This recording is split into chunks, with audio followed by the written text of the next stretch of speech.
Од наредната година сметките за вода во Штип ќе бидат за 5% помали. По барање на јавното претпријатие ИСАР, регулаторната комисија донесе решение за утврдување на тарифа за снабдување на вода за пиење за период од 2018 до 2020 година. Направивме избор да ја избереме минималната просечна тарифа понудена од регулаторната комисија за енергетика, со што ќе се одржува рентабилноста на јавното претпријатие ИСАР, но ќе се заштити и интересот на граѓаните.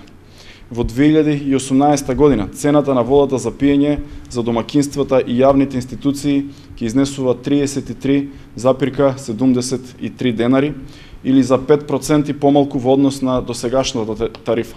Дополнително цената на водата за граѓаните ќе се намали за уште 5% во 2019 година. За 2019 година предвидено е уште едно 5% намалување на цената на водата за пиење, со која цената ќе изнесува 31,96 денари за домакинствата и јавните институции, односно за 5% помалку во однос на 2018 година.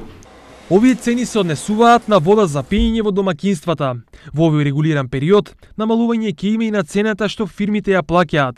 Наместо 53 денари како досега, правните лица ќе плаќаат по 48,29 денари за кубик потрошена вода. Досега домакинствата во Штип плаќа една од најскапите води во регионот и овде цената изнесуваше 35,5 денари, исто колку и во Кочани. Токму намалувањето на цената на водата во Штип беше едно од предизборните ветувања на градоначалникот Бочварски.